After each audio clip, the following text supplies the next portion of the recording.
Hey, this is Chuck with Life of Michigan, and I'm talking to Cameron Schubert of Red Rocker Brewing. How you doing, Cameron? Hi, very good. Awesome. It's great to meet you. So on October 23rd, you are going to be celebrating the launch of Red Rocker Brewing and the Red Rocker Lager at the Fillmore. I think it's a sold out show, and Oh, Sammy Hagar and the Circle will be there. So that's going to be awesome. I'm sure it'll be a hell of a party. oh yes, it's gonna be a great time. Can't wait.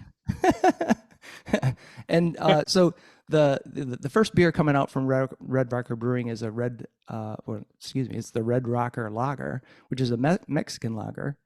Um, and I'm sure, as you know, that really fits in well with Sammy Hagar because he's got the roots in Mexico and Cabo San Lucas. Oh yeah, Um, but as you also know as a brewer, lagers can be tough. As to get that crisp beer, to get that beer that's going to finish well. That's something that takes skill, and it also takes a bit of science in there. I know that you've been brewing for a while, but mostly on small batch systems, and now you're thrown into this big commercial system. So, what was that transition like for you? it was definitely a learning curve. All these big professional equipments can be run by tablets started from Right. home. So it was huge because when I first started, it was my mash tun was a 5 gallon Gatorade cooler and I was keeping temperatures in a bathtub filled with ice. Nice. So everything's professional now. It's huge equipment. It's all push a button. It's Yeah. definitely a lot easier. Yeah, yeah, we have a friend who brews at Perrin, and Uh, we did a little tour there, and yeah, it's amazing, compared, apples and oranges. So I had to imagine that was tough for you to when you were working on the recipe to like, all right, I got this thing going on the small batch, but then go to the big system, like, whoa, what's happening here? yes, and then So we're able fairly the same from the small batch cool, recipe or and it's nice. exact. So Excellent. So I know that Sammy's very hands-on with the brands he's involved with. He's not going to just put his name on some shit. He no. wants it. He wants it to be good. I'm wondering, like, what was that working relationship like for you? Was he very specific? As you guys are developing the recipe and saying, "Yeah, I like this and this, but I want this," or was it more kind of a broad set of goals, and he just kind of let you run with taking that idea into a beer? It was all pretty much Sammy's idea. He knew exactly what he wanted. Okay. So he flew into Detroit, like in between concerts, and he was determining, like, we had a bunch of beers set out, and he was trying different flavor styles just to make sure, he knew what kind of style and flavor he wanted. Okay. Once obviously we came up with the lager, then work began. Oh, are you there? Yep, you're still there. Oh, so the work began, kind of brewed like batch after batch, just because it needed to be perfect on par with all his other brands. Yeah. Highest ingredients, like it's an all grain brew, so there's no adjuncts in it, like corn syrup or any fillers, stuff like Right. that. So every time we brewed a batch, we'd send it over to him. He'd be like, oh, a little less sweet, a little more hoppy flavor, a little less aftertaste. Yeah. And then we finally came up with Red Rocker Lager, and it was exactly what he wanted. Cool. That's awesome. That's awesome. And it goes really well with all his other brands too. And that's kind of what the end goal was. Yeah. Yeah. So, you mentioned ingredients. I know that some Mexican lagers, they use a maize flake. Were you doing any of that to kind of add to that dry, crisp flavor you wanted? I can't really get into Oh, ingredients, no worries. No worries. but Speaking of ingredients, Michigan's got a great craft beer scene. We've got tons of breweries. We also have the agriculture to support it, as far as malt and hops. Any plans either now or in the future to use Michigan, either source Michigan products for malt or hops? yeah, that would be ideal to have a beer with all local Michigan hops. So definitely sometimes in the future I would love to do one like that. Excellent. Excellent. I think it's great that Red Rocker Brewing is associated with Detroit.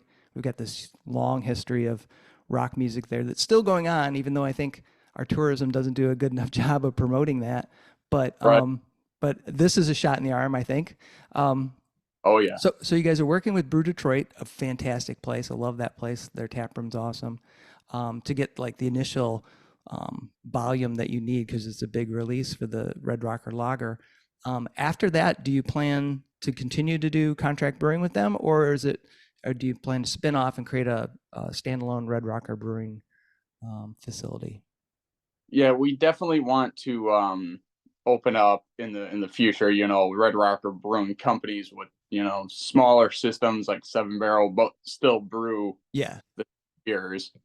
Um, throw those in a bunch of different states. With as long as Brew Detroit. So what we kind of doing now is I'm developing recipes on a smaller system down in Canton. okay, And once we get like a recipe that's really good feedback or it's really awesome, really good tasting, then kind of like the Red Rocker lager will develop there and then send it over to Brew Detroit to brew like on a massive scale. yeah, yeah, cool. But Yeah. do you think there will be like an actual Red Rocker tap room in Detroit at some point? Yep, that's the end goal that we're working on right now. Awesome, because I Yeah. want to go. I want to go. So. Yeah. Like, we need to go somewhere in Detroit, drink it. I'm Yeah. like, we're just That's awesome. Um, definitely doing process. cool. Um, so 23rd, you've got the big celebration release party.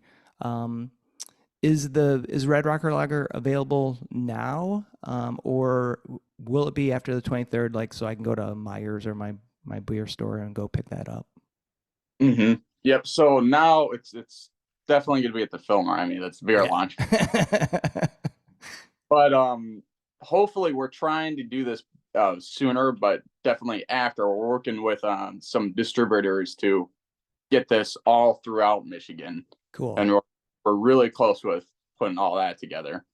And then we're also looking to expand into different states too, working with distributors to get into the big stores, Total Wine, Meyer, Yep. all those. So Excellent. yeah, Yeah, because I was looking at my Myers is like a half mile away, and I was like, oh, maybe I can find it, but I couldn't see it. I was like, oh, maybe it's not out yet. So, all right, cool. yeah, we're definitely working on that All for right, sure. awesome. So Red Rocker Brewing is probably more than just the Red Rocker Lager, although that's a flagship beer. What are the plans for other styles? What are you guys looking at? So we have about 5 different styles. We have hazy IPA, and these are ready to go. We got like Oh, a hazy cool. and some other ones. We're going to launch those separately, but in the meantime, we just focused on Red Rocker Lager. Uh-huh. That's our staple beer that's going to be in, spread hopefully globally, but Yeah, definitely throughout the states. yeah, amazing. That is fantastic. It's going to be Uh, great. yeah, and again, I think it's great that it's in Detroit too. That Yeah, you've got that, and that the launch is going to be there. I think it's a good shot in the arm for all that. Um, it is no better place to start than, Detroit Rock City. It just fits everything we're doing perfectly. yeah, yeah. Um, the so once you get to the launch and you start rolling out some other beers, um, I know that well, and as you know, there's a huge craft beer scene here in Michigan. Any plans for Red Rocker Brewing to be associated with the Michigan Brewers Guild? Because the guild has all those big festivals. They have the one that's coming up in Detroit. Do you think you guys will be involved in those? Definitely.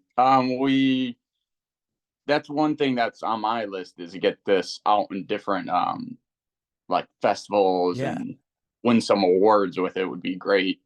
Um, I think it 100% could. yeah. We've done some smaller things like we're at the air show there, bombers and bombers and Oh brews. yeah. Yep. We're there, so we've been kind of getting out there in all these smaller festivals, and the feedback's been great. Cool. Very So cool. So I have to imagine that A lot Mm. of brewer friends that I know, when they have brew days, there's a soundtrack going on. They've got some kind of tunes jam in there. Well, what's the soundtrack like over at Red Rocker Brewing? And you don't have to say it's Sammy Hagar because I'm sure he's fine if you're not jamming his tunes. No, it's honestly, it's to get into that moment. I've been listening to the same Hagar Van Rose, Van Halen, everything same related, just to get more in tune with that. So that's what we got jamming all the time. Awesome, awesome. So do you have a favorite tune? Because I know I love, man, I love all of his work, but Oh, Montrose is very special to me. What about you? so song wise, I really got to liking Father's Time, the Father Time. Yeah. It's the first time listening to it, I'm like, yeah, this is, touching me different. I got two kids, so Yeah. it's Oh, I got right. a daughter and a son, so it just really hit me good. Nice. Nice. It's um, so, where was I going to go with this? Oh, if you were gonna like take one of your beers and sit down with anybody, alive or dead, who would you like to sit down and enjoy one of your beers with? that's a good question. Man, just anybody really. It's always great to have or me and Sammy's beer. Like Yeah. Red Rocker Tiger sitting there, just saying, yeah, this is what we make, and it's great. Yeah, that's awesome. Yeah, I know that beers are definitely a communal thing, and so that I It's, think it's great that it's got a couple of things I love. Music and beer, they go kind of hand in hand. mhm. Um, for you, I know that you've got the lager coming out first, but what's the beer style that you most enjoy drinking? Brown ales. Nice, nice. Like, first recipe that I've ever created was a brown ale, and just the smell that it creates is just biscuity, caramely. It just makes my mouth water. Yeah, Awesome. it's one of my favorite to brew, and I mean, you can mess around with it in so many different ways, make Yeah, it taste totally different than just you could do basic all the way up to marshmallows and yeah, yeah. the, Yeah, I was just actually in Marquette. There's a brewery, Cognition Brewery, and they had a brown ale. It was an imperial brown, but they called it a pumpkin latte. And oh, I'm typically not into pumpkin beers, but that was really good. oh man, So yeah. try that. That just sounds great. But Yeah, that's what I'm talking about, those brown ales that you can add so many different flavors and combinations, like pumpkin spice latte. You would never think, it'd be right. that great. Awesome. So I have to imagine it's been sort of like, I mentioned this at the beginning, but sort of like a fire hose as far as the publicity, the attention the beer's gotten. How has that been for you to Uh, deal with? totally a game changer. Really, I've never done anything, public like this. Yeah, So the podcast and the interviews, and I'm used to working alone in a small little brewery, brewing beers, and right. now Sammy's attached to it's just blown up like I can't even imagine. Yeah, yeah, because it's like Oh you said, a lot of brewers are just very, they like to do their thing, and they're yeah, typically not out in the limelight, unless they're at a festival and people are really happy about the beers and want to talk to them. But yeah, crazy. right, yeah, it's definitely awesome. I'm enjoying it. That's cool. That's cool. So your test system or your development system that's in Canton, um, and do you plan to keep that that kind of setup where you've got basically main production and then a development system where you're working on stuff? Yes, yep. I want to keep that. It's so much easier instead of wasting 100 barrels of beer just building recipes. We had a little 3 barrel system, and it's great because I can brew a bunch of small batches, Yeah. and do different things with them, and whatever turns out great, then send that off. And I would like to keep it that way. So kind of build the recipes there and then send them out to, whatever brewery opens Yeah. and say recipe for this and this and this, and get those added to the list. Nice. Very nice. So, besides the grand opening and kicking things off, what else are you looking forward to with Red Rocker? Oh man, the whole process really. Like, I really want Red Rockers, to be in all these big touristy places, Vegas, Nashville, all these places, just be able to have Red Rocker, breweries opening up and having this beer just be one of the big boys and just run wild. Yeah. Yeah. That's the goals I'm looking for sure. Awesome. Awesome. Yeah. Well, Cameron, I just have, I want to thank you for so much for taking the time to talk with me. I just have one last question for you, and that is pineapple or no pineapple on your pizza? Oh, pineapple. Pineapple. All right. Excellent. Yep. So, any particular combination of toppings that you like with the pineapple? Bacon and heavy pepperoni. Oh, nice. Well done. Awesome. Well, yeah, congratulations on the brewery launch coming up. I'll be looking forward to trying it. I haven't had any yet, so I'm hoping to score some soon and check it out because I'm sure it'll be great. Oh yeah. But thank you again. Yeah. Thank you so much for having me. All right, man. Take it easy. Yep. You too. Yep.